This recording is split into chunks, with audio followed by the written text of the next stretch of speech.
नमस्कार। कभी ऐसा लगा है कि प्रोबेबिलिटी के सवाल मतलब वो एक पहेली जैसे हैं जहां हर सवाल के लिए एक नया फॉर्मूला रटना पड़ता हो? अगर हाँ, तो समझिए आज हम इस मुश्किल कोड को हमेशा के लिए तोड़ने वाले हैं। जरा स्क्रीन पर दिख रहे इन सवालों को देखिए। अरे वाह, ये तो प्रतियोगी परीक्षाओं के जाने पहचाने चेहरे हैं। पहली नजर में इन्हें देखकर सच कहूं तो किसी का भी दिमाग घूम सकता है ना? इतने सारे शब्द, नंबर्स, शर्तें, सब कुछ बहुत बहुत उलझा हुआ सा लगता है। लेकिन सोचिए जरा, क्या हो अगर इन मुश्किल से दिखने वाले सवालों को हल करने का एक बहुत ही सिंपल, एक भरोसेमंद तरीका हो। मतलब एक ऐसी मास्टर की जो हर ताले को खोल दे। चलिए आज इसी पर बात करते हैं। तो पेश है वो तरीका। हम इसे कहते हैं यूनिवर्सल सॉल्वर मेथड। इसे अपनी वो मास्टर चाबी समझिए जो प्रोबेबिलिटी के हर मुश्किल ताले को आसानी से खोल सकती है। अब एक मिनट, इस मेथड को किसी भारी भरकम गणित के फॉर्मूले की तरह मत सोचिएगा। नहीं, इसे एक रेसिपी की तरह देखिए। जैसे कोई बढ़िया पकवान बनाने की विधि होती है ना, बस वैसे ही ये असल में दबाव में भी एकदम साफ साफ सोचने की एक रेसिपी है। इस मास्टर चाबी के सिर्फ 3 बहुत ही सिंपल स्टेप्स है। पहला, एक जासूस की तरह बन जाइए और तथ्यों को अलग कीजिए। सवाल में छिपे जरूरी नंबर्स और शर्तें क्या हैं। दूसरा कदम, सही रास्ता चुनिए।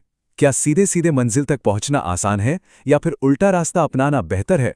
मतलब जो हम नहीं चाहते उसकी प्रोबेबिलिटी निकालना ज्यादा आसान तो नहीं। और तीसरा और आखिरी कदम, छोटे छोटे हिस्सों में कैलकुलेशन कीजिए। गणित के पूरे पहाड़ को एक साथ नहीं चढ़ना, उसे छोटे छोटे कदमों में तोड़ देना है। तो चलिए, बहुत हो गई बातें। अब इस मेथड को एक्शन में देखते हैं। हमारा पहला केस स्टडी है द फैक्ट्री फ्लॉ, यानी फैक्ट्री की गड़बड़ी। देखते हैं हमारी ये मास्टर चाबी इस ताले को कैसे खोलती है। तो सवाल हमारे सामने है, एक कंपनी द्वारा बनाए गए किसी पुर्जे के खराब यानी डिफेक्टिव होने की संभावना 0.05 है। अगर ऐसे 15 पुर्जों को रैंडमली जांच के लिए चुना जाता है तो इस बात की क्या प्रोबेबिलिटी है कि कम से कम 2 पुर्जे डिफेक्टिव निकलेंगे? ठीक है, तो हमारा पहला कदम, तथ्यों को अलग करना। हमारे पास क्या क्या है? अच्छा, 15 पुर्जे हैं। हर पुर्जे के खराब होने की दर है 5%। और सबसे जरूरी सुराग, ये फ्रेज कम से कम 2। अब आता है दूसरा कदम, रास्ता खोजना।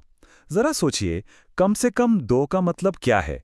इसका मतलब है या तो 2 खराब हों, या 3 या 4। अरे ये तो पूरे 15 तक जाएगा। इन सब की अलग अलग प्रोबेबिलिटी निकालना तो बहुत ही लंबा काम हो जाएगा।